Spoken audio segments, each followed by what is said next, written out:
रणवीर सिंगचा धुरंधर हा चित्रपट आधीच यंदाचा सर्वाधिक कमाई करणारा हिंदी चित्रपट ठरलाय। चित्रपटातील अनेक गोष्टींची चर्चा झाली आहे, ज्यामध्ये अक्षय खन्नाने साकारलेला रेहमान डकेतची भूमिका असो की अन्य व्यक्तिरेखा, यामुळे धुरंधरची फक्त देशातच नाही तर देशाबाहेर चर्चा झाली आहे। पाकिस्तान आणि मध्य पूर्व आशियातील अनेक देशात या चित्रपटावर बंदी देखील घालण्यात आली। आता या चित्रपटावर नव्या वर्षाच्या पहिल्याच दिवशी एक मोठा निर्णय मोदी सरकारने घेतलाय। आज म्हणजे 1 जानेवारी 2024 पासून धुरंधर चित्रपटाचे नवे व्हर्जन दिसणार आहे। आजपासून जे लोक हा चित्रपट पाहतील त्यांना एक गोष्ट पाहता येणार नाहीये।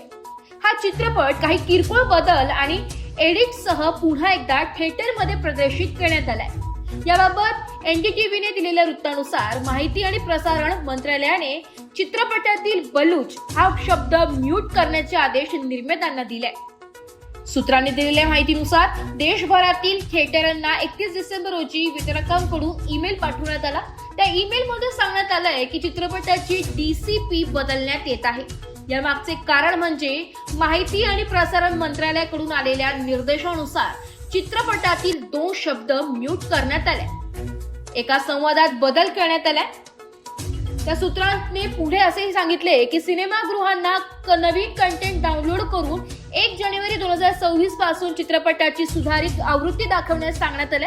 ज्या 2 शब्दांना काढून टाकण्याचे आदेश देण्यात आले त्यापैकी एक शब्द बलूच आहे, तर दुसरा शब्द आणि बदललेला संवाद नेमका काय आहे याची माहिती अद्याप समोर आलेली नाही। धुरंधरचा ट्रेलर 18 नोव्हेंबर रोजी प्रदर्शित झाला होता। हा चित्रपट खऱ्या घटनांवर आधारित असून रणवीर सिंग मुख्य भूमिकेत आहे। चित्रपटातील पात्रे नेमकी कोणावर आधारित आहे याबाबत सोशल मीडियावर मोठी चर्चा रंगली होती। मात्र निर्मात्यांनी या पात्रांची अधिकृत ओळख अद्याप जाहीर केलेली नाही।